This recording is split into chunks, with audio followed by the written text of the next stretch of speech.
You are listening to Alex Nanlohi Podcast, to know the Lord and to make Him known.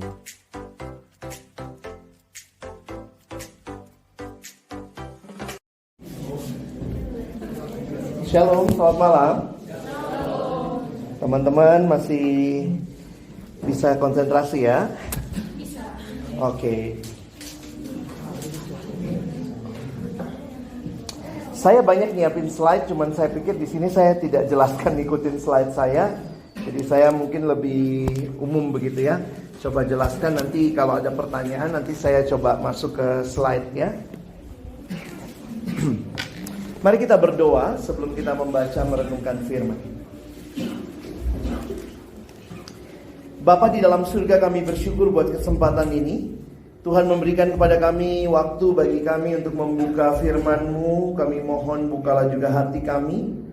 Jadikanlah hati kami seperti tanah yang baik, supaya ketika benih firman Tuhan ditaburkan, itu boleh sungguh-sungguh berakar, bertumbuh, dan juga berbuah nyata di dalam hidup kami.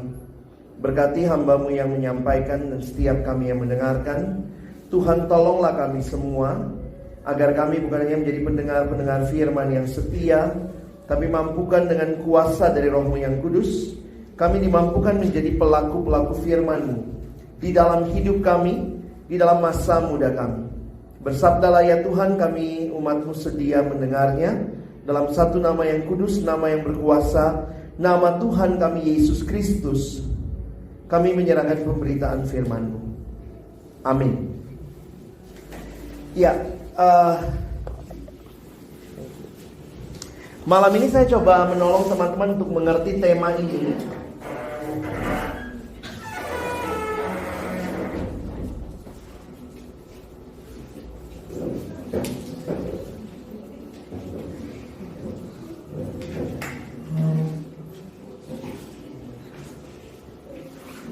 Kita akan belajar sama-sama tentang, sebenarnya ini konsep yang menarik di dalam Alkitab, yaitu tentang berhala, idolatry. Jadi saya coba jelaskannya begini, biar gampang, kita nggak usah lihat slide dulu. Saya mau mulai dengan kekristenan sangat didasarkan pada Alkitab. Jadi kalau kita mau bicara kekristenan, maka itu semua sangat bersumber dari Alkitab. Teman-teman karena itu perlu belajar firman Tuhan, belajar Alkitab ini. Memang banyak hal yang kita mau tahu. Nah, saya simpulkan dengan kalimat begini. Banyak hal yang kita mau tahu, tapi tidak semua yang kita mau tahu itu dikasih tahu di Alkitab. Jadi karena itu teologi Kristen itu bersumber dari firman Tuhan. Itu dulu kita mesti pegang.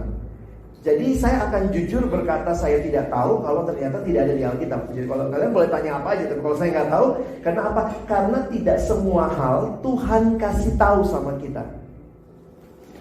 Saya menyimpulkannya, Tuhan memberitahu kepada kita hal-hal yang kita perlu tahu, bukan semua hal yang kita mau tahu. Yang kita perlu tahu, bukan semua hal yang kita mau tahu. Ada anak misalnya, siapa sih nama istri Lot? Cari bolak-balik di Alkitab, nggak ada nama istri Lot. Kita nggak dikasih tahu. Ya, paling kita cuma tahu, oh nama istri Lot nyolot, nyolot. Gitu ya. Jadi jangan nyolot. Jangan nyolot ya. Jadi banyak hal, kalau ada yang nanya, Kak, kenapa Tuhan begini-begini?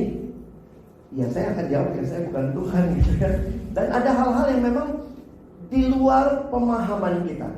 Nah saya bilang begini bukan berarti saya nggak mau jawab pertanyaanmu, tapi saya mau kita juga waktu bertanya, kita menyadari ada hal-hal yang jelas dikatakan, ya kita katakan, tapi hal yang pakai prinsip perjanjian lama ya, yang Alkitab diam, sebaiknya kita diam, yang Alkitab nyatakan, ya sebaiknya kita bicarakan. Contohnya misalnya, ada apa di kantong kanan saya ini? Di kantong celana kanan saya ada apa? Uang. Masa uang tipis banget sih? Kenapa miskin banget dua gitu? Ada apa nih? Kertas. Hampir benar. Tisu. Surat. amplop ya semua suka-suka mau aja apa Kalau tisunya di sini sama sapu tangan sebelah kanan kiri. Kalian bisa nebak-nebak apa saja kalian bisa tebak. Tapi kalian bisa pasti itu kalau saya kasih tahu, fisherman. Jadi kamu bisa pasti tahu karena saya kasih tahu. Demikian juga dengan teologi ya Kristen. Kekristenan bukannya manusia cukup pintar pikir-pikir Allah lalu kita ketemu Allah. Kita hanya tahu sebatas yang Allah beritahu. Dan yang Allah beritahu ada di dalam Alkitab. Jadi kalau misalnya kita bilang tuh, tapi kenapa begini. Nah, balik lagi, kamu mesti baca Alkitabnya. Ada hal-hal yang tidak Tuhan kasih tahu, ada hal-hal yang Tuhan kasih tahu. Makanya ingat prinsipnya, yang Alkitab bicara, kita bicara, yang Alkitab diam, kita juga diam. Kenapa? Kita bukan Allah. Jadi kita jangan merasa diri lebih tahu dari Allah. Ada anak yang bilang, kenapa sih Adam sama Hawa jatuh? Kalau saya yang di Taman Eden pasti nggak jatuh. Ya karena kamu udah tahu ceritanya. Karena kita merasa lebih bagus dari Adam dan Hawa. Mungkin kalau saya bilang sama dia, kalau kau di Taman Eden mungkin sampai akar-akarnya kau makan. Itu dia cuma makan buah gitu ya. Itu mau menunjukkan kepada kita, seringkali kita tidak tepat berteologi karena kita mau bicara sesuatu di luar Alkitab. Karena itu kekristenan adalah salah satu dari agama berdasarkan penyataan. Ada 3 agama besar di dunia yang mengakui bahwa dia adalah agama berdasarkan penyataan, berdasarkan wahyu. Ini yang biasa disebut di dalam bahasa Indonesia agama-agama samawi. Ada 3 ya. Pertama yang paling tua, Yahudi dengan perjanjian lamanya. Yang kedua, Kristen dengan perjanjian lama dan perjanjian baru. Dan yang ketiga, Islam. Islam juga mengakui Allah mewahyukan. Jadi 3 agama ini yang mengakui berdasarkan wahyu, penyataan.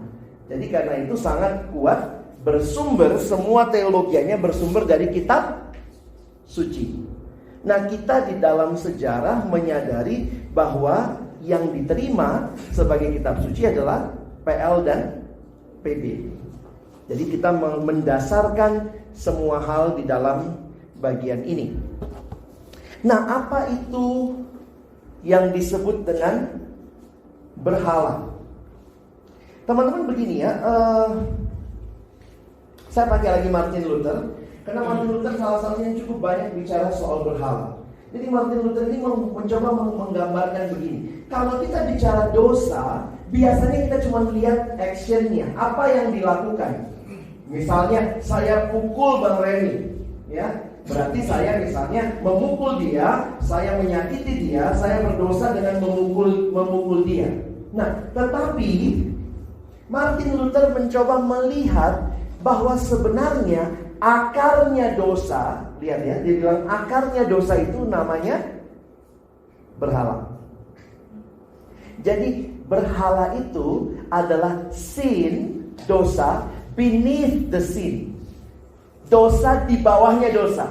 Atau pakai bahasa kita, akarnya dosa. Jadi ketika ada sesuatu yang terjadi di permukaan, maka jangan lupa di akarnya itu ada yang lebih mendasar. Di akarnya itulah yang dia sebut berhala. Berhala yang ada di akarnya, tindakan di luarnya namanya dosa. Nah, itu caranya Martin Luther menghayati soal berhala. Bagi saya menarik juga gitu ya. Dia mendasarkannya bagaimana? Saya kasih cara pikirnya biar kalian coba bisa pahami. Martin Luther bilang begini. Waktu Allah menciptakan manusia pertama kali, Allah menciptakan manusia sebagai gambar dan rupa Allah. Tahu ya? Pertanyaannya begini. Pertama kali Allah menciptakan manusia untuk siapa?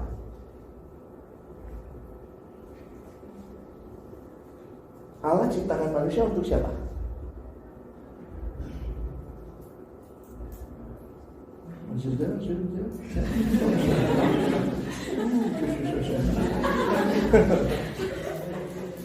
Allah ciptakan manusia untuk siapa? Untuk Allah kan? Untuk dirinya. Jadi saudara dan saya, kita bukan makhluk independen. Tuhan tidak ciptakan kita untuk diri kita. Tuhan tidak ciptakan kita untuk sesama pada awalnya. Yang pertama dan terutama Tuhan ciptakan kita bagi Dia. Nah, kalau Dia ciptakan bagi Dia, nah ini ada tadi pertanyaan juga ya dari teman kita dan juga beberapa teman bertanya, apakah Allah kesepian sampai mesti ciptain kita? Aduh, nggak ada mainan nih, bikin Alex cetek gitu ya. Alex ada, gitu, dia tambah rame gitu ya. Itu Allah yang sangat iseng ya. Puji Tuhan kita punya Allah nggak seiseng gitu ya. Nah pertanyaannya, apa tujuan Allah menciptakan kita? Lalu ada ayat, misalnya coba lihat di dalam Yesaya 43. Coba lihat ya, Yesaya 43. Teman-teman coba lihat di dalam ayat yang ke-7. Yesaya 43 ayat yang ke-7. Coba lihat sama-sama Yesaya 43 ayat 7. Kita baca ya kalau sudah ketemu. Ayo, 1, 2. Iya. Semua orang yang disebutkan dengan namaku, yang kuciptakan untuk kemuliaanku, yang kubentuk dan yang sudah kujadikan. Kalau saya tanya berdasarkan ayat itu, apa tujuan Tuhan menciptakan kita? Untuk kemuliaannya. Pertanyaannya, apakah Tuhan kurang mulia, lalu ciptakan kita untuk muliakan Dia, lalu kita mulia, lalu Dia tambah mulia? Tidak. Kalau begitu apa artinya? Kita orang Kristen banyak banget jargonnya ya. Kita dicipta untuk kemuliaan Allah. Maksudnya apa? Apa maksudnya Tuhan menciptakan kita untuk kemuliaannya? Kalau teman-teman bayangkan begini ya, pasti Tuhan tidak ciptakan kita karena Dia kurang mulia. Besok kalau ada matahari bersinar terang, kalian keluar, bawa cermin. Kamu arahkan cermin ke matahari. Numpang tanya, apakah matahari tambah terang? Oh, kurang banyak cerminnya. Semua bawa, yang di toilet itu, yang di kamar dan gitu. Kita keluarin semua, lalu kita arahkan. Seluruh BSC mengarahkan kepada matahari. Lalu kita, mat nih, gue tambahin cahayamu. Matahari tambah terang? Tidak. Itu gambarannya, Tuhan tidak ciptakan kita supaya Dia tambah mulia. Tapi Dia yang sudah mulia, ciptakan kita. Apa gunanya cermin? Cermin itu hanya memantulkan. Jadi sebenarnya kita dicipta untuk kemuliaan Tuhan, supaya melalui hidup kita kemuliaan Tuhan itu nyata, ya. Ini kayak buka rumah angkret. Oh, mari Kak Aca. Nah, biarin aja gitu. Serem juga yang datang rambut panjang. Jadi Tuhan ciptakan kita untuk kemuliaannya. Itu berarti saudara dan saya yang dicipta Tuhan harusnya merefleksikan kemuliaan Tuhan. Apa maksudnya merefleksikan kemuliaan Tuhan? Kalau Tuhan itu kudus, kita harus kudus. Jangan Tuhannya kudus, kita kudis. Nggak klop. Ada orang-orang yang suka malu dibilang kudus. Apalagi kalau di kampus gitu ya. Ih, lu sok kudus. Loh, saya bilang bukan sok kudus. Misalnya saya, nama saya Alex, marga saya Nanlohi. Alex Nanlohi. Kalau orang bilang dasar Kak Alex sok Nanlohi, marah gak saya? Kok sok Nanlohi? Saya bukan sok Nanlohi, saya memang Nanlohi. Jadi kalau orang bilang dasar kau sok kudus, bilang apa? Enggak, saya enggak sok kudus, saya memang kudus. Bapakku kudus, masa aku kudis? Jadi jangan marah dibilang sok kudus. Bukan sok, saya memang kudus. Saya memancarkan kemuliaan Tuhan. Makanya gambar Allah itu konsep yang menarik sekali. Biasanya di depan kelas, biasanya selain burung Garuda ada siapa berdua? Presiden sama wakil presiden ya. Satu kali saya tanya gitu ya, sama anak SMP. Saya pelayanan ke SMP. Saya tanya, mana presiden kita? Semua tunjuk itu. Saya bilang kalau itu presiden kita, numpang tanya, di sekolahmu ada berapa presiden? Karena tiap kelas punya satu. Sumur-sumur di toilet gak ada. Itu presiden kita? Bukan, itu cuma fotonya, gambarnya. Jadi waktu dibilang manusia gambar Allah, kita bukan Allah. Kita hanya menggambarkan Allah. Harusnya waktu orang lihat hidup kita, siapa yang dia lihat? Allah. Ada nggak temanmu di kelas? Ih, kau Allah banget. Belum ya? Berarti belum terjadi dong. Loh, ini logikanya kan? Harusnya waktu orang lihat hidup kita gambar Allah. Makanya ada lagu itu. Kulihat di wajahmu kemuliaan Raja, ku kasihi kau dengan kasih Tuhan. Waktu orang lihat hidupmu, orang lihat Allah nggak? Atau orang lihat hidupmu, orang lihat, ih dasar kau ya anak setan. Berarti apa yang lebih kelihatan? Kesetananmu. Begini lagi gitu ya. Coba tangkap dulu konsep ini ya. Jadi Allah menciptakan manusia sebagai gambarnya. Sebagai gambarnya adalah untuk menggambarkan Allah. Tapi jangan, makanya orang bilang ada yang minder, aku gak ada apa-apanya loh. Kamu jangan berpikir kamu cuma gambar biasa. Ingat loh, kamu menggambarkan Allah. Konsep ini penting banget. Kita itu sedang menggambarkan Allah. Coba lihat sebentar di dalam, saya kayaknya udah sesi lah ya, saya ikutin alur pikir ini aja. Coba lihat Kejadian 1.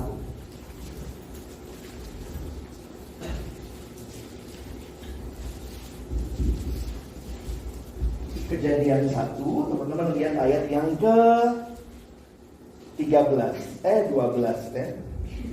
11 sampai 13 deh. Kejadian 1, 11 sampai 13. Kalau ada yang punya Alkitab berbahasa Inggris di handphonenya, coba sambil buka, nanti kita bandingkan ya. Terjemahannya ambil NIV aja, New International Version. NIV. NIV ya. Yuk, kita baca dulu bahasa Indonesianya. Ayat 11 sampai 13. Teman-teman baca ya. 1, 2, iya. Berfirmanlah Allah. Tumbuhkan tunas-tunas muda, tumbuh-tumbuhan yang berbiji, segala jenis pohon buah-buahan yang menghasilkan buah yang berbiji, supaya ada tumbuh-tumbuhan di bumi. Dan mereka demikian. Tanah itu menumbuhkan tunas-tunas muda, segala jenis tumbuh-tumbuhan yang berbiji, dan segala jenis pohon-pohonan yang menghasilkan buah yang berbiji. Allah melihat bahwa semuanya itu baik.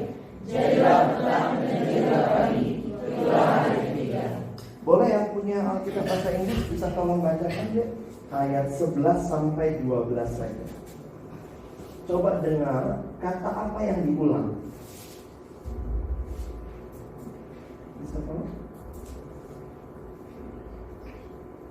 Kejadian 1 sudah? Boleh? Kejadian 1 ayat 11. God said, let the land produce vegetation, plants yielding seed according to their kinds, and trees bearing fruit with seed in according to their kinds. It was so. Ayat 12. The land produced vegetation, plant yielding seeds according to their kinds, and trees bearing fruit with seed in it according to their kinds. God saw that it was good. Apa kata yang diulang? According to their kinds. Indonesia terjemahnya apa? Menurut segala jenis. Jadi ini kalimatnya kalau Indonesia bagi saya kurang kelihatan, kalau Inggris lebih kelihatan. According to their kinds. According to their kinds, Indonesia menerjemahkan menurut jenisnya. Jadi contoh begini. Kalian pernah makan mangga? Pernah. Ada mangga apa aja? Jangan bilang mangga matang, mangga kurang matang, mangga manis. Mangganya jenis apa aja? Manis, mangga apa lagi? Golek, mangga salah ya, apalah, semua lah yang mangga-mangga ya. Mangga manis, ada yang manis segala macam. Nah, sekarang perhatikan begini. Setiap mangga itu diciptakan menurut jenisnya. Itu cara Alkitab menjelaskan. Jadi begitu orang lihat buah yang semacam itu, dimanapun itu, orang langsung bilang itu mangga. Jadi sebenarnya ada konsep Jadi apa ya, mungkin begini. Ada konsep kemanggaan. Manggahnes atau manggahship. Jadi semua yang diciptakan itu menurut kemanggaan. Jadi mangga dicipta menurut kemanggaan. Pepaya menurut kepepayaan. You got my point ya. Jadi semua benda atau semua tumbuhan itu diciptakan mewakili jenisnya. Nah sekarang lihat ayat 25. Kejadian 1 ayat 24-25. Kita baca Indonesianya dulu ya. 1, 2 ya. Berfirman Allah, hendaklah bumi mengeluarkan segala jenis makhluk yang hidup, ternak dan binatang melata, dan segala jenis binatang liar. Dan jadilah demikian. Allah menjadikan segala jenis binatang liar, dan segala jenis ternak, dan segala jenis binatang melata di muka bumi. Allah melihat bahwa semuanya itu baik. Sampai situ dulu ya, yang lain baca di rumah ya. Apa kalau pengen baca Alkitab kan jarang-jarang gitu ya. Baca di rumah ya. Oke, bisa tolong Inggrisnya? God saved by the land first living creatures according to their kinds, cattle, living things, and wild animals, each according to its kind. It was so. God made the wild animals according to their kinds, the cattle according to their kinds, and all the creatures that creep along the ground according to their kinds. God saw that it was good. Apa yang diulang lah? According to their kinds. Kalian pernah lihat gajah di mana aja di dunia? India. Indonesia ada juga ya? Lampung ada gajah ya? Ada SPG lagi, sekolah pelatihan gajah. Ada yang mau daftar? Di mana lagi? Thailand ada gajah? Ada. Di Afrika ada gajah? Nah, semua gajah itu dengan berbagai jenisnya according to its kind diciptakan menurut kegajahan. Bisa. Semua anjing diciptakan menurut semua semut diciptakan menurut makin aneh. Nah, perhatikan baik-baik. Hewan diciptakan menurut jenisnya. Tumbuhan diciptakan menurut jenisnya. Begitu manusia dicipta, perhatikan, manusia tidak dicipta mewakili kemanusiaan. The one and only creature yang tidak dicipta mewakili kemanusiaan adalah manusia. Makanya langsung baca ayat 26. Ayat 27, 26 dan 27. Tadi kan kita baca 25, 24, 25. Sekarang 26, 27. 1, 2 ya. Berfirmanlah Allah, bagianlah kita menjadikan manusia menurut gambar dan rupa kita, supaya mereka berkuasa atas ikan-ikan di laut, dan burung-burung di udara, dan atas ternak, dan atas seluruh bumi, dan atas segala binatang melata yang merayap di bumi. Maka Allah menciptakan manusia itu menurut gambarnya. Menurut gambar Allah diciptakannya dia, laki-laki dan perempuan diciptakannya mereka. Kalau saya tidak ajak kalian baca ayat 11 sampai 13, ayat 24 sampai 25, kalian tidak ngeh ada kata menurut. Karena semua tadi menurut jenisnya. Nah, begitu sampai di manusia, manusia diciptakan menurut gambar Allah. Saya bersyukur banget untuk ngerti ini. Iya ya, kita tidak diciptakan mewakili kemanusiaan. Satu-satunya makhluk yang ketika engkau dan saya hidup, kita eksistensinya adalah gambarnya Allah. Jadi mungkin kalian tadi ketawa gitu ya, belum ada teman yang begitu lihat aku, kau Allah banget, Yesus banget sih. Sebenarnya itu seharusnya, that is our true humanity. Kita harusnya menggambarkan Allah. Itu yang dimaksud dicipta untuk kemuliaan Allah, supaya kebenaran Allah, kekudusan Allah, keadilan Allah nyata di dalam hidup yang namanya makhluk manusia. Babi gak pernah kenal kekudusan. Dia gak merit, dia ketemu siapa aja, dia meritin kan dia sama babi kan. Anjing juga gitu, asal ketemu lompat gitu ya, naik. Kita manusia gak begitu, kenapa? Kita mewakili Allah loh. Nah, itu satu hal yang luar biasa. Manusia adalah ciptaan Allah, gambar Allah. Kita dicipta supaya di dalam. Jadi gini, harusnya kan yang memelihara bumi ini siapa? Allah kan? Maksudnya gini, yang cipta siapa? Allah. Harusnya siapa yang ngurus? Allah. Tapi Allah mempercayakan tugas itu kepada yang namanya gambar Allah, manusia. Makanya dikatakan supaya menguasai segala sesuatu. Jadi ada beberapa konsep yang saya mau tarik ya. Yang pertama begini, kalau kita adalah ciptaan Allah, maka sebenarnya kita ini miliknya siapa? Miliknya Allah. Kalau saya cipta benda ini, pertama kali benda ini dicipta, punya siapa? Punya saya yang mencipta. Mungkin kalau bilang tapi bisa dijual, tahan dulu otak dagangmu. Begitu sebuah benda dicipta, itu milik penciptanya. Jadi sebenarnya kita itu manusia ciptaan Allah, berarti manusia adalah milik Allah, hamba Allah. Dipertegas lagi dengan pertanyaan teologis tadi. Manusia dicipta untuk siapa? Kita dicipta untuk Allah.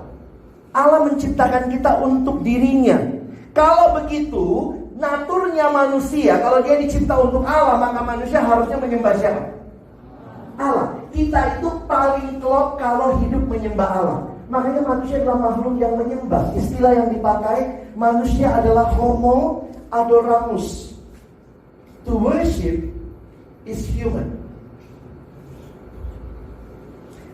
Pilihanmu dan pilihanku dalam hidup adalah menyembah. Tidak ada kita yang tidak menyembah. Kita pasti sedang menyembah. Setuju kan?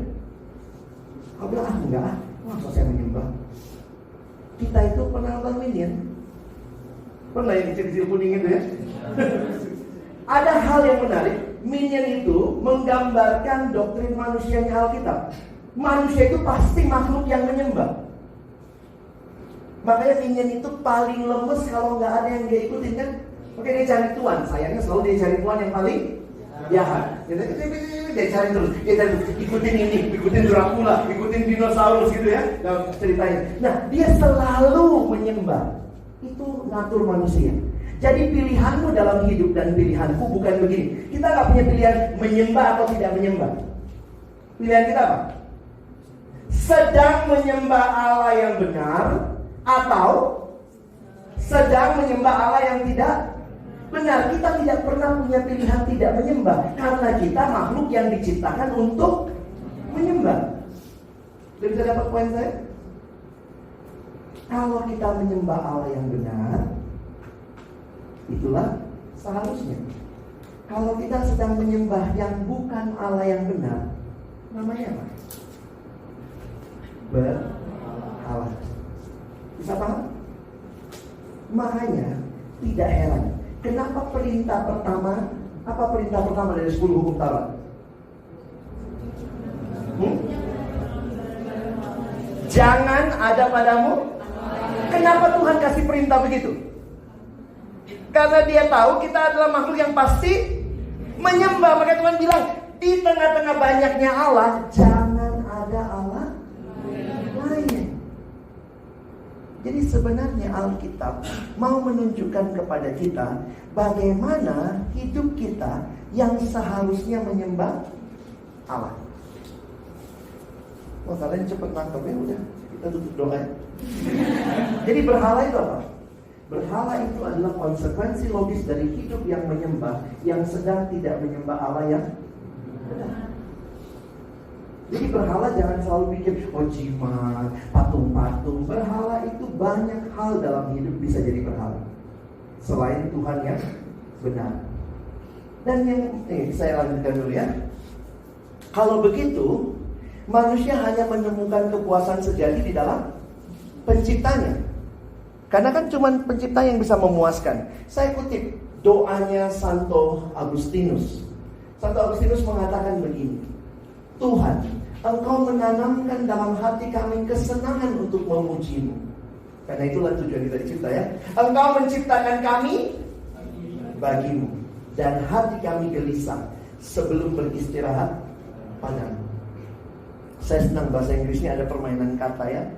You created us for yourself, and our soul are restless until they find rest in you. Hati kita tuh selalu restless sampai kita beristirahat, bersandar kepada Allah. Kalian mungkin kenal orang ini, orang berikut ini, dia orang pintar. Siapa dia? Blaise Pascal. Jangan pikir dia cuma orang pintar, dia juga anak Tuhan sungguh-sungguh. Di masanya Blaise Pascal pun dianggap sebagai salah seorang teolog. Ini tulisan dia, kita baca sama-sama ya. 1-2 ya. Hati manusia yang kecil, namun jika seisi dunia diisi dalamnya, tetap tidak akan memuaskannya. Hanya Sang Pencipta yang bisa memuaskannya. Jadi perhatikan, hanya Sang Pencipta yang bisa memuaskannya.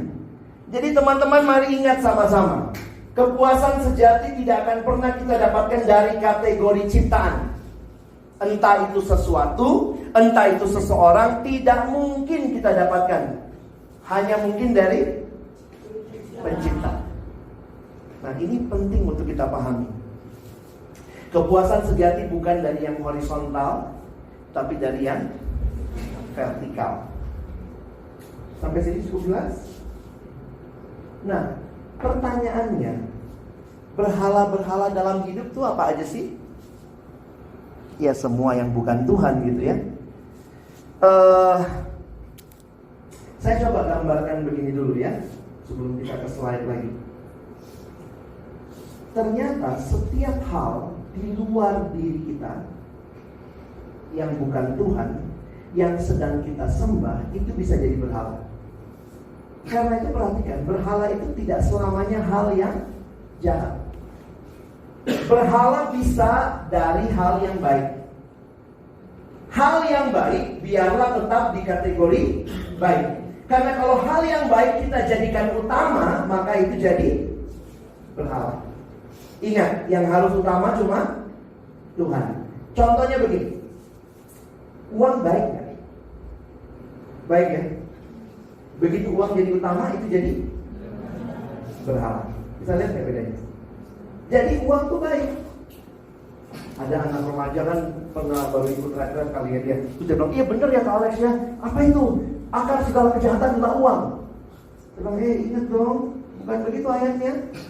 Akar segala kejahatan adalah cinta uang, bukan uangnya. Ayatnya kan bilang cinta uang. Saya bilang, kalau kamu gak suka uangnya, kasih saya. Masih banyak pelayanan perlu dibiayai. Orang tua baik kan? Bisa jadi berhala? Bisa. Seorang anak datang sama saya, lalu kemudian dia bilang, tadi Kak Alex khotbah nggak boleh nyontek. Ini bisa khotbah ya, nggak boleh nyontek. Iya nggak boleh. Di mana Kak ayatnya? Iya sih nggak ada ayat nyontek ya, tapi kan nggak boleh berbohong, nggak boleh berdusta, itu Alkitab. Kata mama saya boleh. Siapa mamamu? Bingung kan? Kata mama saya boleh. Terus saya bilang, ayo coba jelaskan. Lalu dia coba jelaskan. Jadi ternyata papanya itu pensiun akhir tahun. Jadi mamanya kasih ultimatum sama anak ini lagi akhir-akhir studi skripsi. Pokoknya nggak mau tahu ya, akhir tahun ini mesti lulus. Kalau nggak kau biaya sendiri kuliahmu. Nggak tahu dari mana biaya kita. Pokoknya apapun kau harus lakukan, yang penting lulus. Nyontek pun nggak masalah, yang penting lulus. Lalu anak ini bilang, iya, bukankah orang tua adalah wakil kita? Wakil Allah. Saya bilang, iya sih, tapi orang tuanya mesti gimana dulu? Saya bilang sama dia, boleh nggak sih nggak taat sama orang tua? Coba saya tanya sama kalian, boleh nggak taat sama orang tua? Suka-suka banget itu, boleh. Boleh nggak taat sama orang tua? Boleh. Kalau apa yang orang tua minta tidak taat kepada Allah. Jadi di dalam Alkitab ada kalimat begini, hormatilah orang tuamu supaya lanjut umurmu, lalu kalian hafal ayatnya.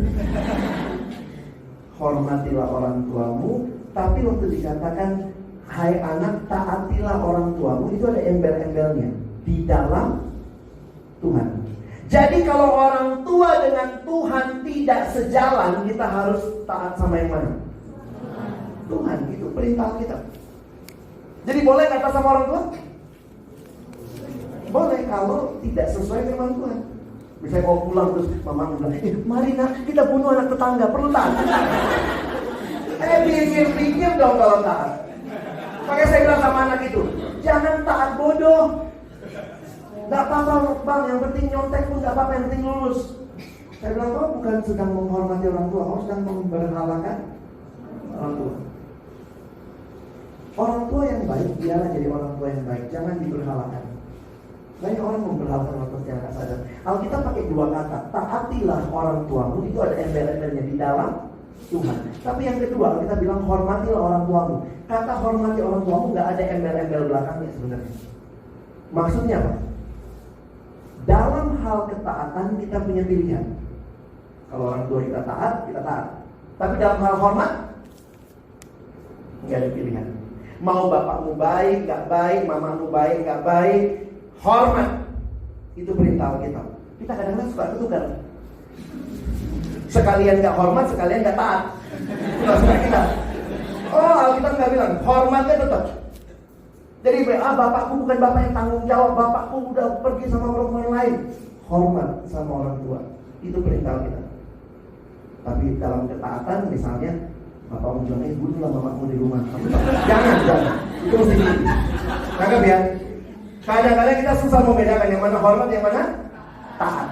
Kita sekali nggak hormat, udah banyak loh kadang-kadang orang tua kita pesannya pesan firman Tuhan juga, kita nggak taat aja.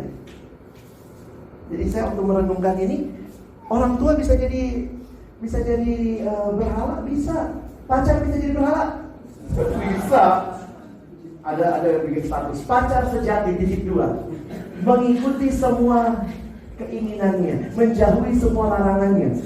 Itu pacar sama Tuhan. Kan gitu ya. Kalau pacar nggak usah ke gereja, ya sudahlah demi menyenangkan pacarku. Gitu. Jangan sampai, hati-hati tuh ya. Kita mesti bisa bedakan yang mana. Jadi bagi abang gini, kategorinya ciptaan itu tidak pernah memuaskan. Dia mungkin bisa memuaskan kita sementara. Jadi sebenarnya kalau kita pakai istilah yang lain, Tuhan Yesus mencoba menggambarkan, kalau perjanjian lama kan gini, jangan ada padamu Allah lain. Di perjanjian baru Yesus bilang begini, seluruh hukum Taurat tersimpul dalam kalimat kasihi Tuhan Allahmu dan kasihi sesamamu. Boleh nggak saya bilang begini? Kita itu adalah apa yang kita cintai. You are what you love. You are what you worship. Itu kalimat PL. Yesus menggunakan you are what you love. Kalau kamu memang sedang mencintai Tuhan, maka kau akan hidup bagi Tuhan. Kalau sedang mencintai uang, kau hidup bagi uang. Kalau sedang mencintai pacar, kau hidup bagi. Nah, itu yang Tuhan mau, kita harus hati-hati. Sekarang pertanyaan abang begini, bagaimana caranya supaya berhala-berhala ini hilang daya tariknya? Kenapa? Karena memang kita lebih suka sama berhala daripada sama Tuhannya. Saya kasih contoh begini. Saya punya teman dulu, bukan dulu, sekarang juga masih berteman ya. Tapi dia punya anak yang dulu waktu balita, masih kecil gitu. Lucu banget anak ini ya. Jadi anak ini papanya anak kecil laki-laki itu biasanya punya mainan, kan dia suka mainan. Anak ini bukan orang sukanya biasanya mainannya mobil, pistol. Anak ini mungkin karena tinggal dekat rel kereta, suka banget kereta api. Jadi kalau papanya pergi kemana-mana, papa jangan lupa kereta api. Jadi kalau teman saya lagi pelayanan keluar kota gitu, selalu dia telepon anaknya, halo nak, apa kabar? Baik pak, ini masih balita waktu itu ya. Lagi apa? Lagi main pak. Papa kapan pulang? Papa jangan lupa kereta api. Nah kalau pas teman saya pulang, anaknya lari, papa. Bapaknya langsung peluk atau apa, langsung anaknya minta, papa mana? Kereta api. Begitu anaknya dikasih kereta api, anaknya pergi. Jadi yang anak itu kangen siapa? Teman-teman, kita tuh kangennya sama Tuhan atau sama berkat Tuhan?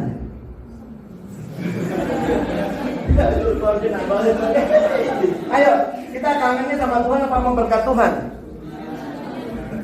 Jadi kadang-kadang kita maunya Tuhan yang memberkati gitu.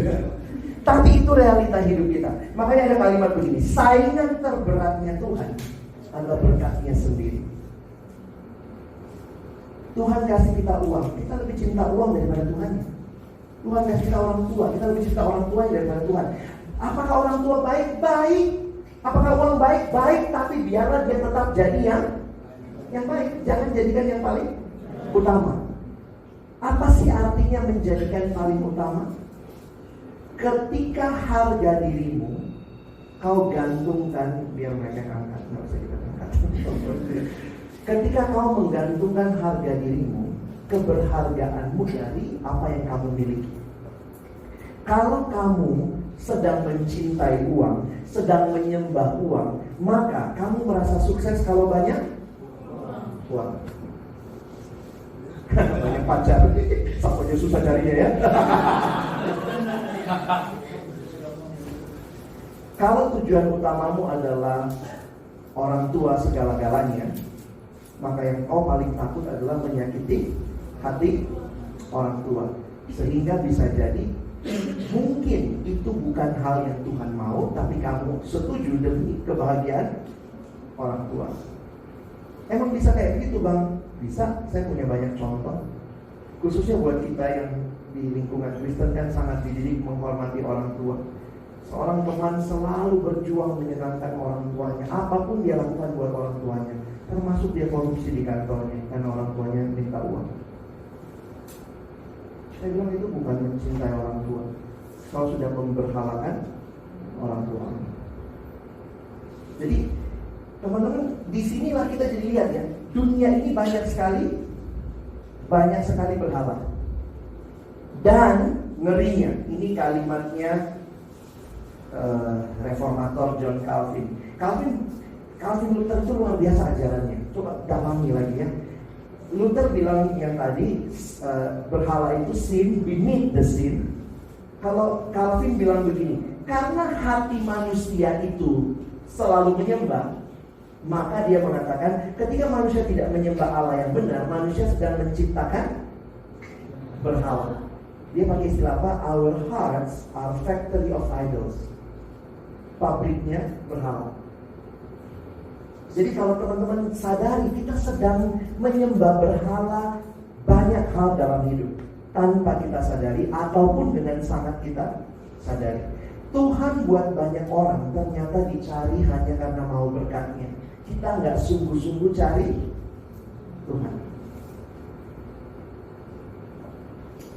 Seorang bernama Charles Spurgeon kasih ilustrasi. Charles Spurgeon kasih ilustrasi tentang dua orang. Ada satu orang petani tinggal di sebuah kerajaan. Nah, petani ini satu waktu dia panen. Dan dia panennya ada wortel raksasa. Dia kemudian datang sama raja, dia bawa wortel ini. Ya raja, inilah wortel yang terbesar dan terbaik yang pernah saya tanam.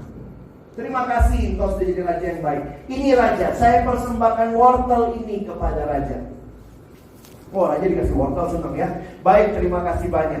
Nah, karena tujuannya ngapain? Ngasih wortel. Habis ngasih wortel, petani ini balik badan dan keluar, pulang. Tapi sang raja sangat tersentuh hatinya. Lalu raja bilang, bentar. Saya sangat tersentuh loh hatiku sama kamu. Terus kemudian raja bilang ini, saya mau kasih sepertiga kebun istana untukmu.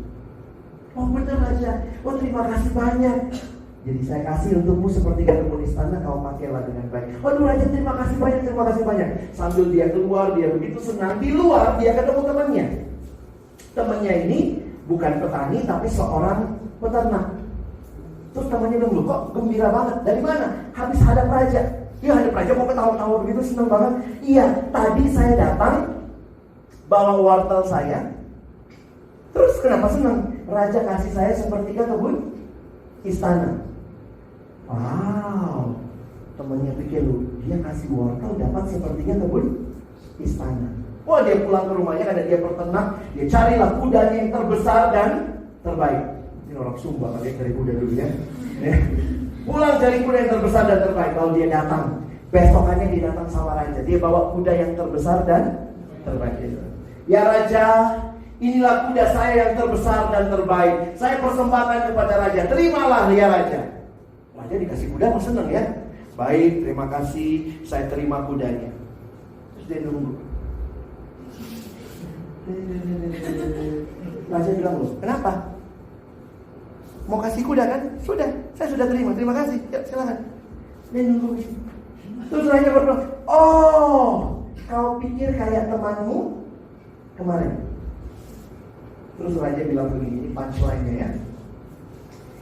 Temanmu kemarin datang kepada saya, mempersembahkan wortel itu untuk saya. Hari ini kau datang persembahkan kuda itu untuk dirimu sendiri. The farmer yesterday gave me the carrot, but today you are not giving me the horse. You are giving yourself a horse. Coba, kita datang ibadah, cari Tuhan atau cari berkat Tuhan? What is your horse? Tuhan, saya udah satu nih. Berkati nggak? Nggak berkati. Oh, nggak berkati. Jadi sebenarnya kita cari Tuhan atau cari berkat Tuhan? Banyak orang terlihat aktif ikut Tuhan melayani, tapi pertanyaan dasarnya sama. Apakah kamu sedang menyembah dirimu sendiri? Atau kamu sedang memang menyembah Tuhan? Kalau kamu datang untuk menikmati Tuhan, maka dikasih nggak dikasih berkat, tetap Tuhan dimuliakan. Tapi kalau kamu datang hanya untuk cari berkat Tuhan, begitu kamu nggak dapat itu, marah. Bisa pahami nggak cerita ini ya? Ini menunjukkan kepada kita betapa rapuhnya kita. Gimana caranya? Sekarang aku masuk ke caranya ya. Karena tema kita ini adalah bagaimana kita menyadari hati-hati dengan berhala di hidup kita. Bagaimana caranya supaya kita tidak mencintai berhala, tapi kita mencintai Tuhan? Caranya bagaimana? Supaya tidak main-main sama berhala, saya suka gambarkan begini. Bayangkan kalau kamu punya pasangan, suami atau istri. Kamu udah menikah, suami istri, tapi kemudian kamu cuma datang hari Minggu ke istrimu atau ke suamimu. Hari lain pergi ke wanita-wanita lain. Senin sama si Betty, Selasa sama si Jessie, Rabu sama si Maria, Marta, gitu ya. Terus gitu. Jadi kamu cuma hari Minggu balik sama istrimu. Bisa dibilang setia? Enggak. Bagaimana caranya supaya kamu tinggalkan Betty, Jessie, Maria, Marta? Cara terutama apa? Bersama istri. Terus bersamanya ngapain? Ngapain aja? Harus bersama istri tiap hari.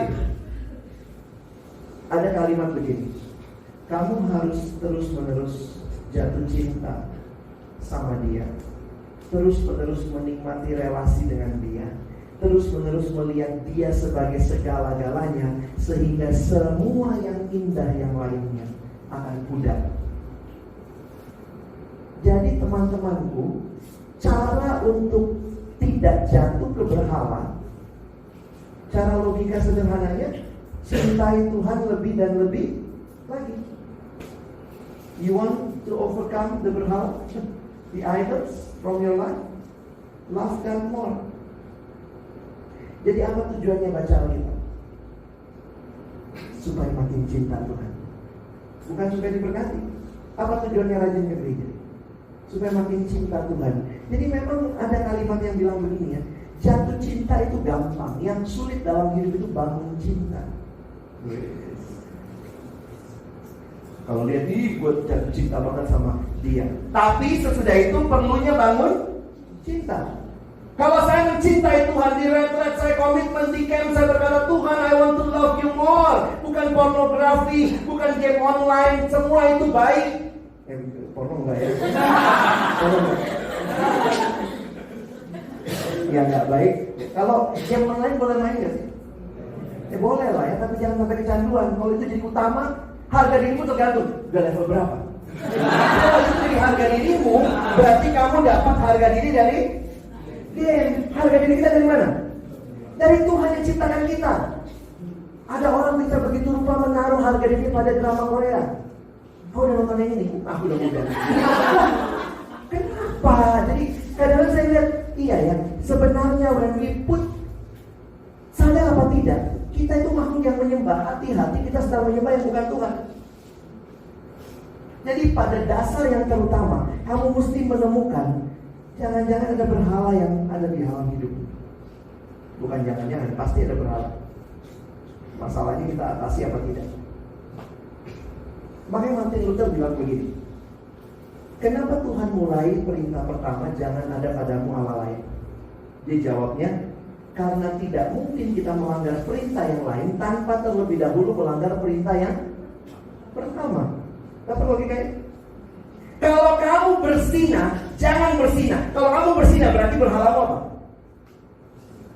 Seks, cinta. Jadi masalahnya menurut Martin Luther, yang dibereskan bukan cuma seksnya.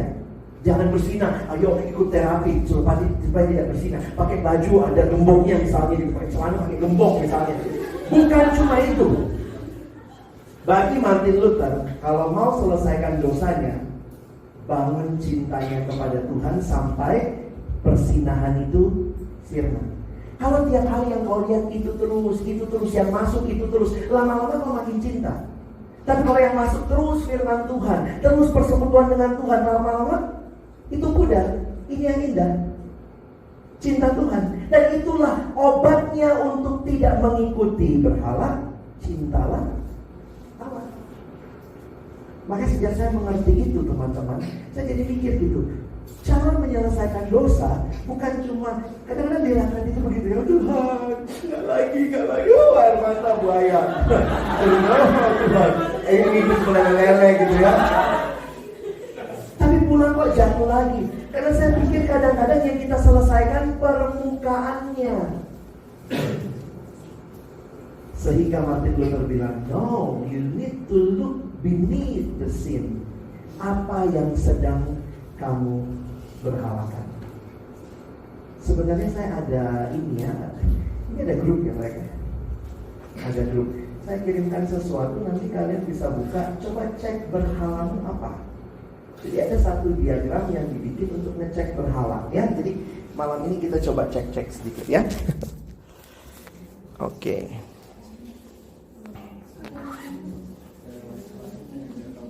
Grupnya grup apa kalian? Online ya. Jangan grup drama Korea ya.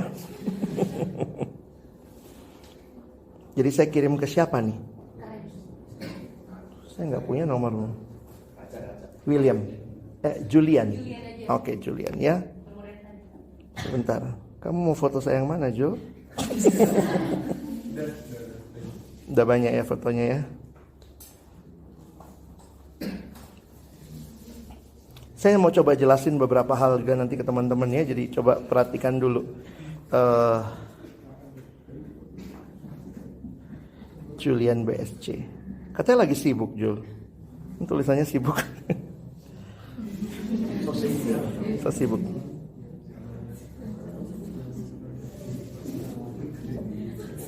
Sudah terima? Belum? Belum ya? Sebentar, saya juga belum kirim sih. Jadi pasti kamu belum terima. Sebentar, belum terkirim. Oke. Nah, coba lihat, semoga sudah terima ya. Loh, kok belum?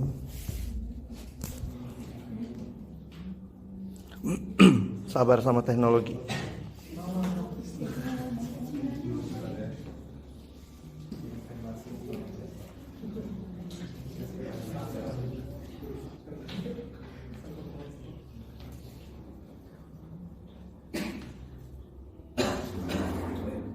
Sudah?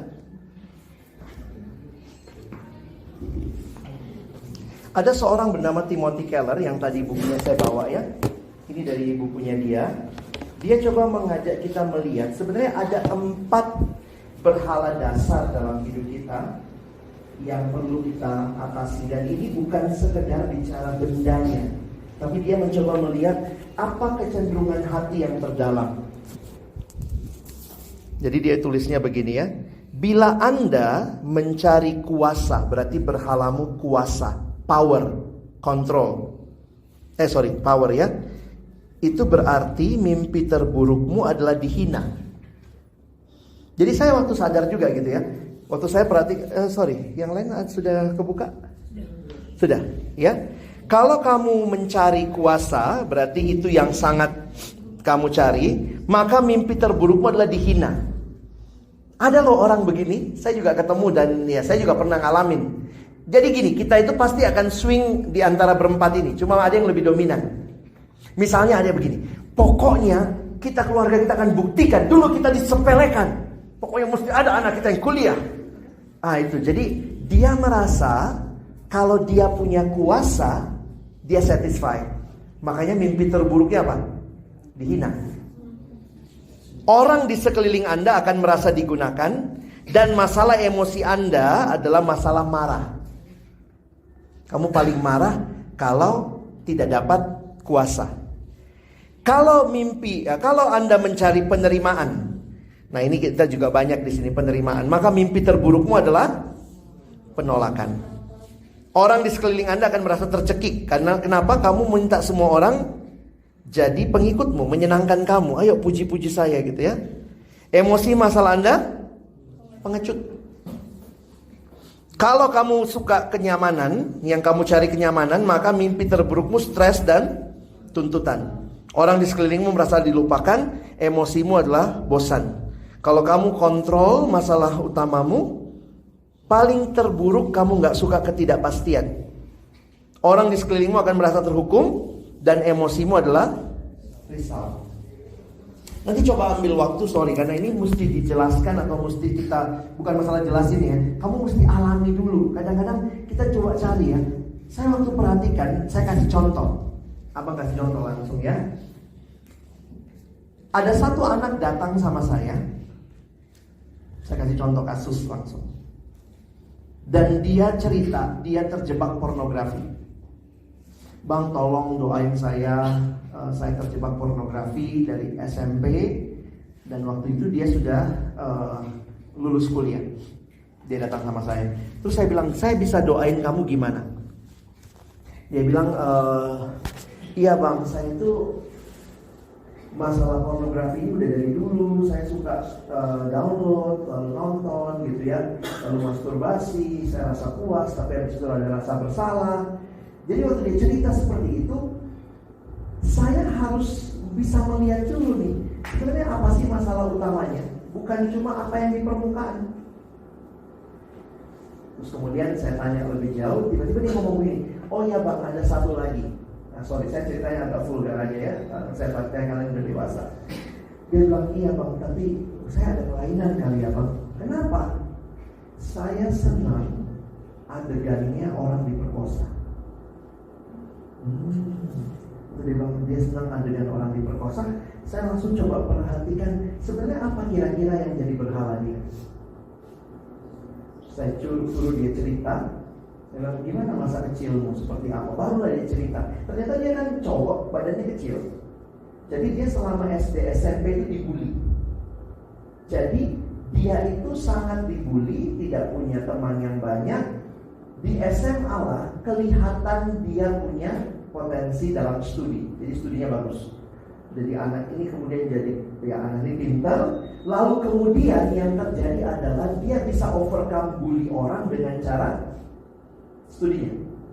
Jadi akhirnya timbullah dia merasa dirinya berharga kalau dia bisa mengontrol. Jadi ternyata berhala yang saya waktu ngobrol sama dia yang saya temukan adalah berhalanya dia mengontrol. Nah, kalau mengontrol ini tidak diselesaikan, timbulnya macam-macam. Jadi jangan pikir yang dibereskan atasnya aja. Kita mesti bereskan dasarnya. Dia mengontrol karena dia merasa dia akan dihargai. Dan jadi ada masalah mengontrol, ada masalah penerimaan. Karena itu dia senang dalam nafsu seksnya. Dia senang yang menguasai. Makanya dia senang adegan orang diperkosa. Saya bodoh juga, saya nanya, itu dapat di mana? Dia bilang, aduh bang, googling aja katanya. Oh gitu ya, aduh gambar sih, jangan ya. Cuma maksud saya begitu. Jadi akhirnya selera seksualnya itu. Lalu kemudian saya baru tahu juga di kepengurusan, dia kan pengurus. Di pengurusan juga ternyata dia paling tidak disukai, karena anaknya sangat mau mengontrol. Orang ngomong apa, oh begini. Jadi dia itu kayak gak ada yang mau temenan sama dia. Jadi akhirnya saya jadi ngerti gitu ya, kalau kontrolnya gak dibereskan, bisa muncul di seks, bisa muncul di relasi sama orang. Saya baru tahu juga di rumah, dia itu anak paling bungsu, dia ngomong ke papa mamanya itu kasar banget. Saya sampai pikir, lu anak Tuhan bukan sih? Karena sekali gitu. Apaan sih telepon-telepon? Sibuk ini. Ya udah ntar mau pulang. Saya kata, itu siapa? Papa. Hah? Sama papa yang begitu. Kalau papa gue dicampur udah. Jadi dia punya relasi. Jadi bagi saya begini loh. Kalau sekarang saya misalnya ketemu orang dia cerita, bang tolong doain begini. Saya kadang-kadang mikir kita mesti ketemu dasarnya nih. Dia harus belajar menyerahkan kontrol itu kepada Tuhan. Makanya anaknya itu kalau rapat ngecer. Kenapa? Kan dia paling takut sama ketidakpastian. Ya udah jam berapa? Kapan nih? Ayo. Jadi ada orang yang orang memang kita maunya janjian tepat waktu, tapi ini kayak desek. Kapan nih? Lu kok berhala lu kontrol banget sih? Kenapa? Dia merasa tenang kalau dia mengontrol. Dia tidak merasa tenang kalau Tuhan mengontrol. Kalian bisa lihat ya? Nah, saya nggak mau menganalisa kamu coba analisa dirimu sendiri. Kayaknya saya banyak di ini dan ini. Saya pribadi banyak masalah di penerimaan. Dalam masa kecil saya juga, karena saya pernah dibully, saya sulit sekali terima diri. Karena itu saya sangat takut dievaluasi. Ya kan? Karena kalau dievaluasi itu kan, jadi kita maunya evaluasinya bagus-bagus gitu ya. Dan kita bisa menutupi dengan cara apa? Pura-pura rendah hati demi meninggikan mutu. Bisa begitu kan? Kamu MC jangan saya deh, jangan saya. Kamu MC jangan saya. Gak lagi paksa terus. Begitu dipaksa, oh iya, terus mulai dia jadi MC begitu bagus, terus gila bagus banget jadi MC. Baru tahu. Jadi bisa loh. Kenapa? Karena ternyata saya merasa kalau saya doing something good, baru orang menerima. Sebenarnya siapa yang terima saya? Kalaupun saya tidak tampil baik, siapa yang terima saya? Saya berharga gak berharga tergantung penerimaan orang. Makanya lagu tema kalian bagus. Mau weak, mau apa, God love you. Itu bukan excuse untuk kita tidak mengubah diri. Jangan jadi itu juga. Oh, God still love me. Ya sudahlah, saya tetap aja gak usah pakai baju bagus. Saya tetap aja gak usah rambut biar aja begitu. Kan tetap Tuhan mengasihiku. Iya, Tuhan mengasihiku, tapi kau tidak membuat dirimu dikasihi Tuhanmu. Ya? Itu juga. Bangun pagi gak sikat gigi langsung hai. Bedakan ya. Tapi saya bergumul banyak dengan penerimaan. Karena saya merasa apa? Saya merasa saya berharga kalau orang menerima saya. Jadi buat saya tuh salah satu ini yang terbesar waktu saya baru bertobat sampai hari ini juga pitfallnya, jebakannya adalah hati-hati dengan penerimaan. Belajar terima kritikan. Saya belajar tuh. Dulu kan suka gini, bagus tadi ya, terus dia memang, oh bukan saya, itu Tuhan. Seorang senior saya bilang, kita mesti belajar terima ujian. Kalau itu, misalnya, itu bukan saya, terus siapa tadi? Itu kayak gitu ya, bagus loh tadi, itu bukan saya, loh terus yang di depan. Kalau dipuji, bilangnya apa? Terima kasih, puji Tuhan, ingatkan diri. Kalau gagal, terima kasih, saya akan koreksi diri. Orang yang bilang itu bukan saya, sebenarnya pada saat yang sama, kalau tadi jelek, itu bukan saya, Tuhan. Apa nggak logikanya? Jadi hati-hati, teman-teman, kita mesti belajar bisa bersikap dengan baik. Bersikap dengan baik ketika Injil ada di pusat hidup kita. Maka kita kenali berhala kita. Dan kemudian Injil itu akan menjawab. Kalau kau punya masalah dikontrol, ingat yang mengontrol, yang memegang kepastian adalah Tuhan. Bersyukur loh, hidup kita banyak misteri. Kamu mau hidupmu pasti semua? Apa indahnya? Udah pasti, kita kan mau itu. Saya kawin sama siapa? Tuhan, berapa anakku, nanti kuliah di mana, anakku, nanti berapa, peti mati ukuran berapa, nanti saya kubur di mana. Kalau semua udah ketahuan, apa indahnya lagi hidup? Tapi begitu semua kita dalam misteri. Makanya orang-orang yang control freak, takut banget gak pasti, takut banget gak pasti, mesti belajar percaya kepada Tuhan. Kepastian hanya milik Tuhan. Kamu yang masalah dengan penerimaan, apa-apa cari penerimaan orang, usahakan kumpul like terbanyak gitu ya. Mesti belajar.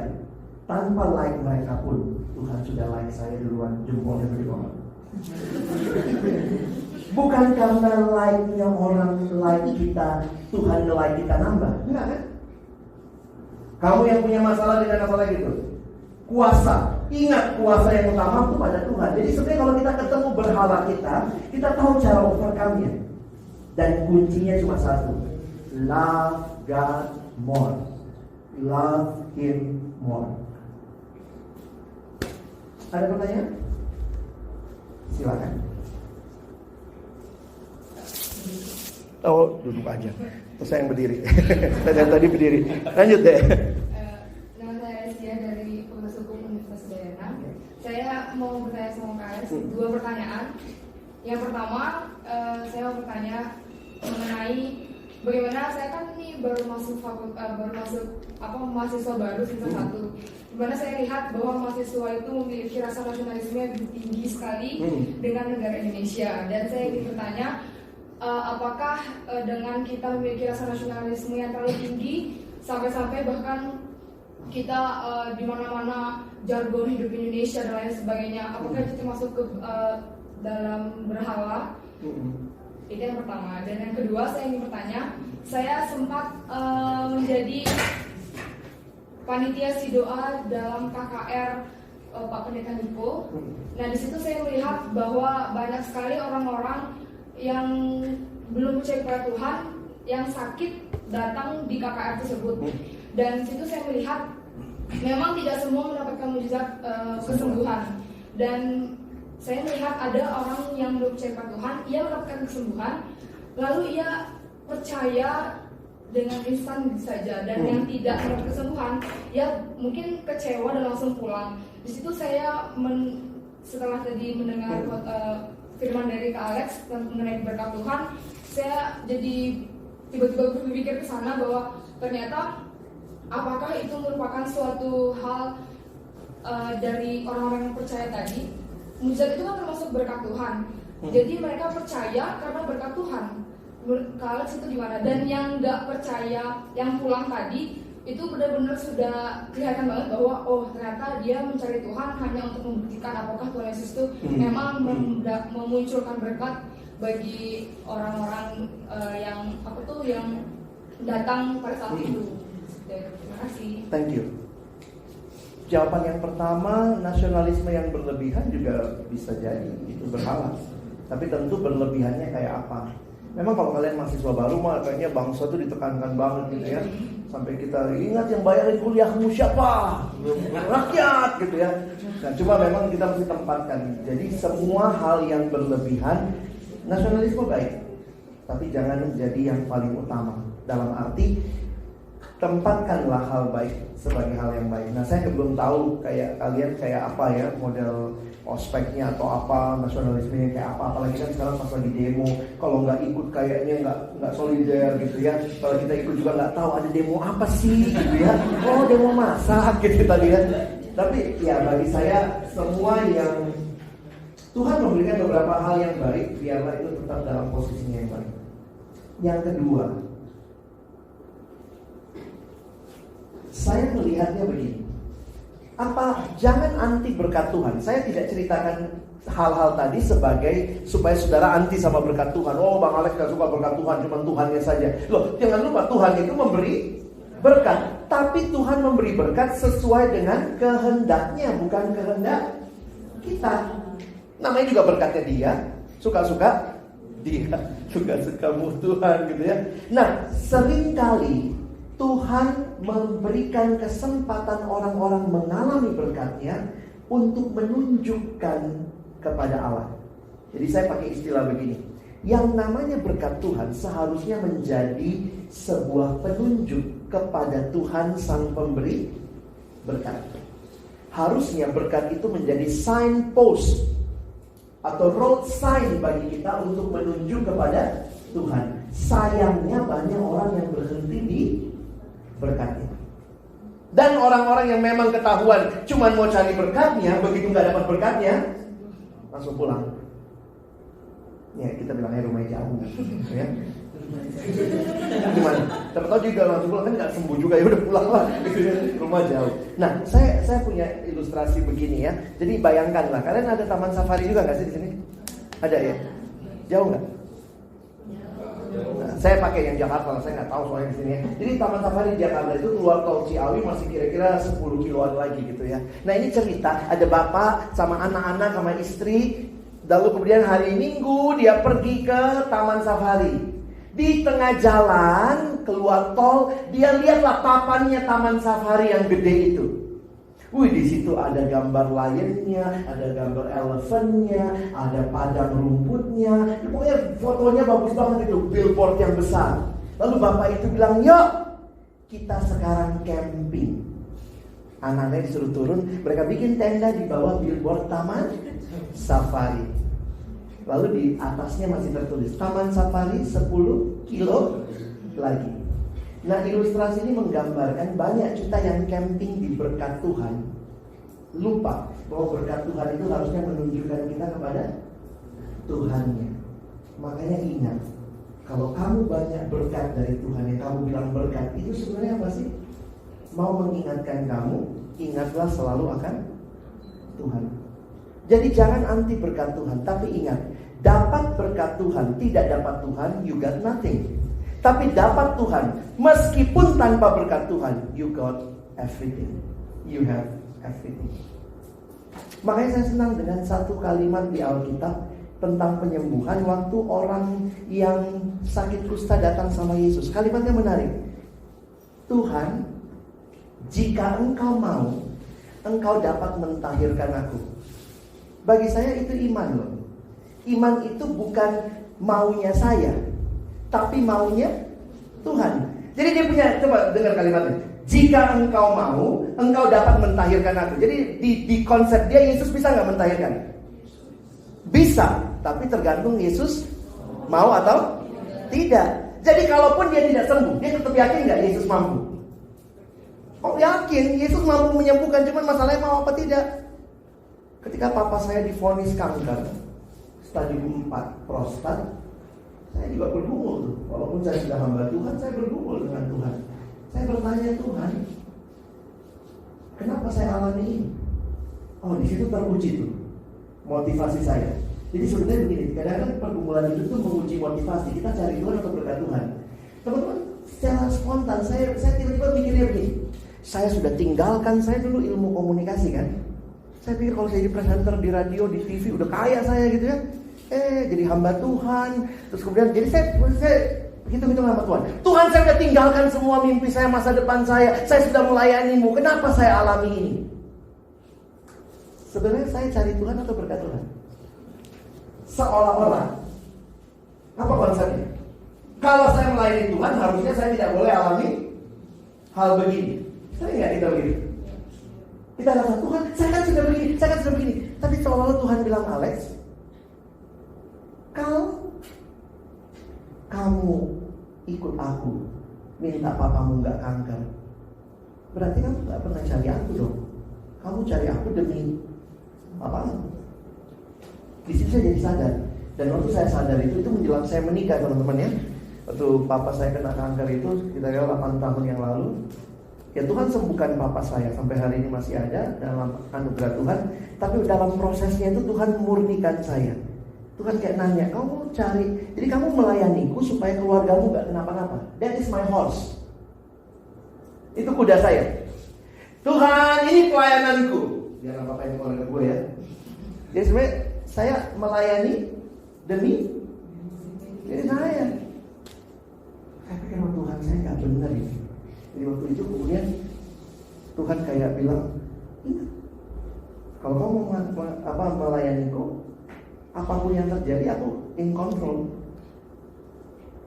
Waktu itu udah bingung ya, merit jalan terus nggak?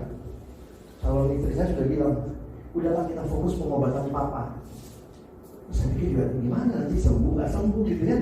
Udahlah lanjut aja merit gitu. Waktu apa jahit celana gitu ya, kan udah ngepas gitu pas ke tempat jahit itu kan udah dibuat sebelum papa saya sakit. Waktu pas lagi longgar teman-teman, saya jadi kurus gitu. Memang sudah benar ya, orang kalau punya pergumulan doa sama puasa makanya di Alkitab itu satu paket.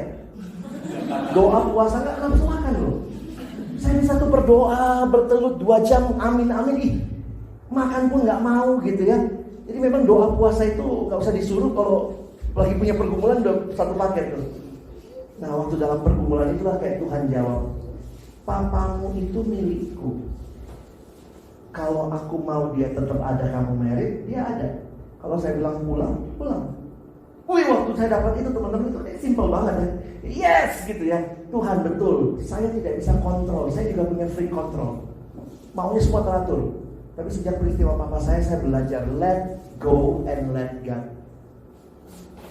Ada hal yang bisa saya kontrol, tapi juga banyak hal yang tidak bisa saya kontrol. Kalau saya punya Yesus, Injil itu akan menolong saya menyerahkan seluruh kontrol kepada Dia. Wah, setelah itu saya makan lagi teman-teman ya.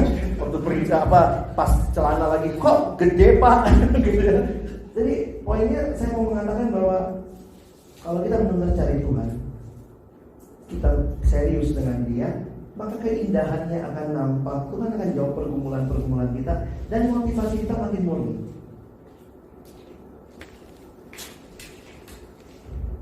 Mungkin sebelum saya tutup begini, saya kan masih ada di sini besok, pasti ketemu kalian lagi ya. Saya tutup dengan ilustrasi ini ya. Kalian ingat di dalam Alkitab ada perumpamaan anak yang hilang? Masih ingat ya? Coba buka Lukas 15 sebentar. Ada berapa anak yang hilang? 1 ya. Saya bawa Alkitab nggak ya? Oh itu, sorry. Sudah punya ya. Nah, anak yang hilang yang anak mana? Bungsu ya. Coba lihat Lukas 15.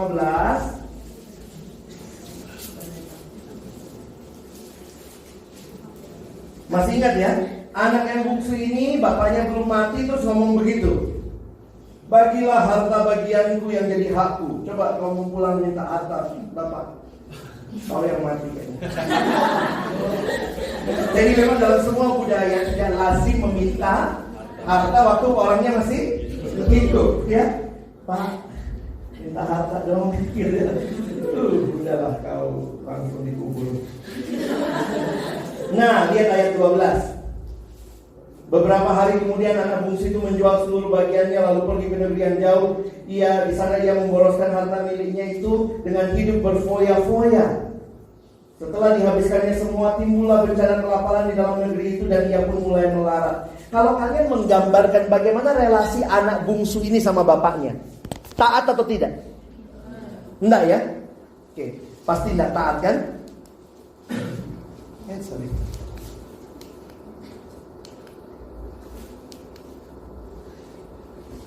Kita lihat sebentar ya, dia nggak taat sama bapaknya kan? Lalu lihat lagi. Lalu ia pergi dan bekerja pada seorang majikan di negeri itu.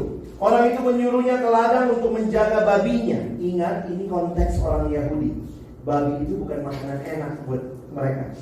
Yahudi itu najis sama babi. Anak ini, anak orang kaya, jadi penjaga babi.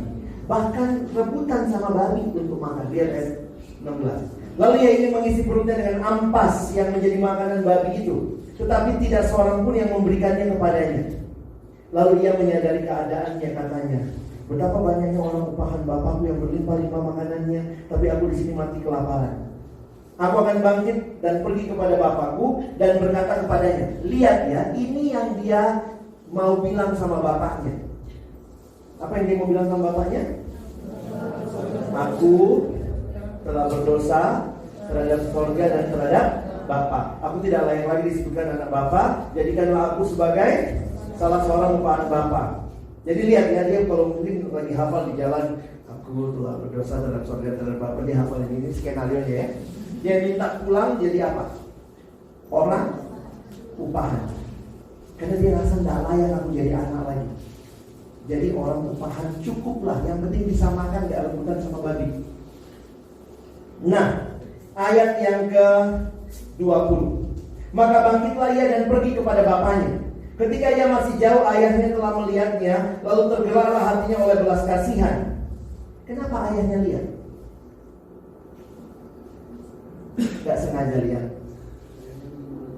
Ayahnya nampaknya nunggu, menanti. Saya nggak tahu bapaknya dari jauh ya. Mungkin kalau anak ketahuan lah ya. Itu siapa? Anak lu atau babi? Bingung ya. Nah, kalian mesti lihat kalimat berikutnya ya.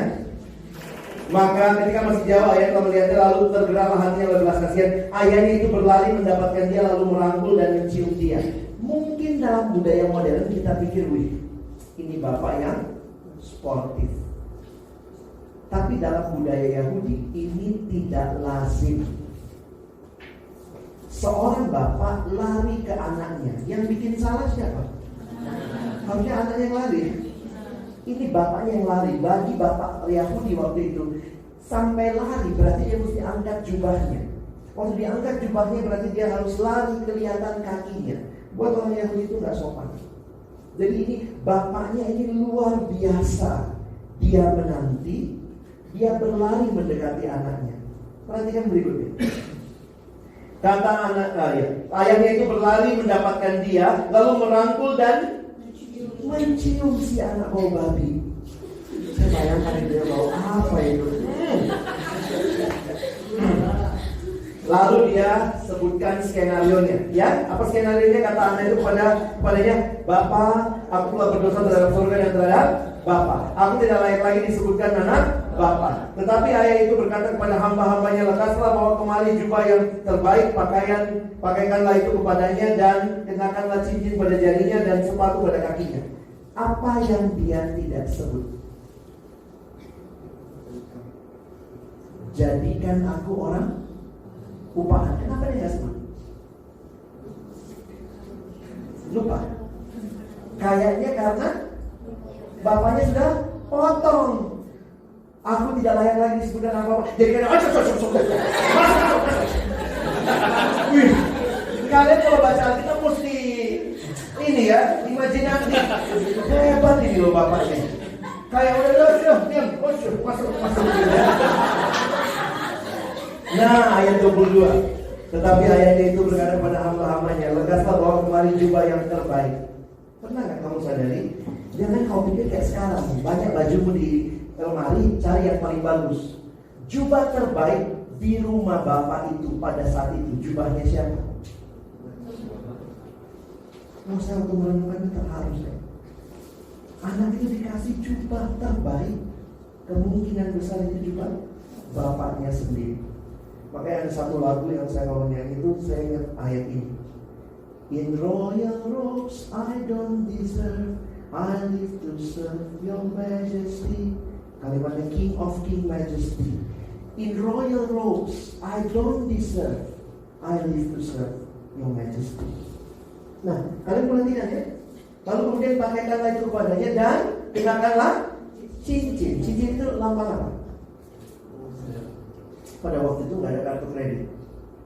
Tanda materai pada orang kaya adalah cincin. Jadi anak itu diterima kembali sebagai anak. Pakaikanlah sepatu. Kenapa?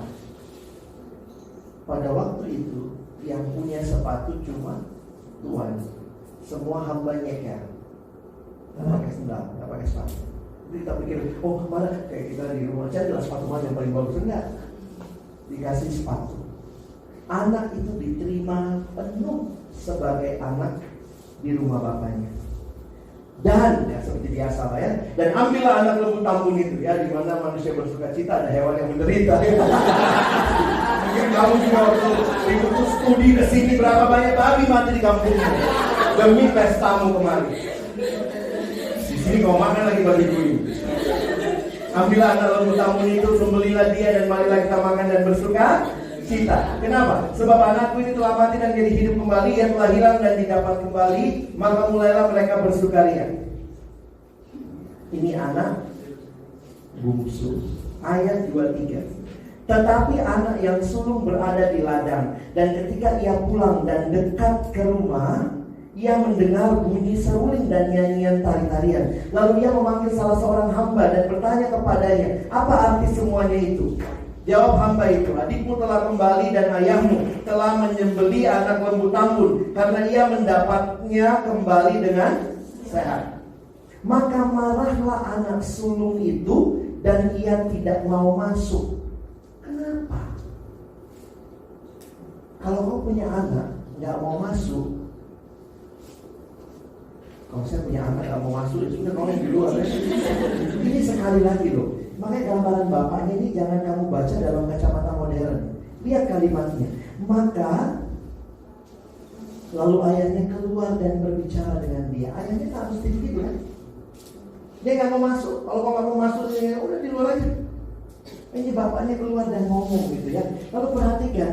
Tetapi dia menjawab ayahnya, katanya, telah bertahun-tahun aku melayani Bapa dan belum pernah aku melanggar perintah Bapa. Anak ini, anak sulung ini taat atau tidak? Sebentar ya. Sorry. Kalau bungsu tadi tidak taat ya. Sulung ini taat banget ya. Ini orang-orang yang tidak taat, saya bilang orang irreligious, tidak beragama. Tapi pertanyaannya begini, lihat kalimatnya ya. Telah bertahun-tahun aku melayani Bapa dan belum pernah aku melanggar perintah Bapa. Tetapi kepadaku belum pernah Bapa memberikan seekor anak kami untuk bersukacita dengan sahabat-sahabatku. Tetapi baru saja datang. Kenapa dia ngomongnya anak Bapa? Ini siapanya dia? Kenapa dia ngomong? Coba kau bilang sama bapakmu. Baru aja datang anakmu itu Pak. Adikmu itu nak. Gampang kau kan ya. Itu tuh kurang ajar banget ya anak sulung kan. Baru sadar kali kita ya. Kita ngomong gitu ya. Baru saya datang anak Bapak yang telah memboroskan harta kekayaan bersama-sama dengan pelacur-pelacur, maka Bapak menyembeli anak lembu tambun itu untuk dia. Kata ayahnya kepadanya, anakku, engkau selalu bersama-sama dengan aku, dan segala kepunyaanku adalah kepunyaanmu. Kita patut bersukacita dan bergembira karena adik telah mati dan menjadi hidup kembali, ia telah hilang dan dapat kembali. Saya mau tanya, anak yang sulung ini taat gak sama bapaknya? Taat. Tapi kenapa dia marah? Iri. Jadi sebenarnya dia taat demi apa? Apa berkatnya di situ? Baca baik-baik itu. Belum pernah aku tidak taat. Tapi bagiku anak kambing, anak lembu, ya ampun taat demi kambing. Astaga, baca baik-baik itu ya. Tetapi kepadaku belum pernah Bapa memberikan seekor anak kambing. Ya ampun taat demi kambing. Jadi sebenarnya anak itu mengasihi bapaknya atau mengasihi kambing?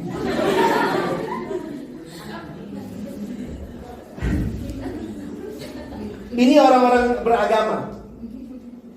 Taat demi sesuatu. Taat demi sesuatu. Teman-teman, saya harus katakan begini. Seringkali waktu kita lihat hidup kita suka bilang kita anak yang mana? Oh, aku anak bungsu tidak taat. Tapi mungkin kamu bukannya tidak taat, kamu sudah taat. Tapi bisa jadi kamu taat demi sesuatu.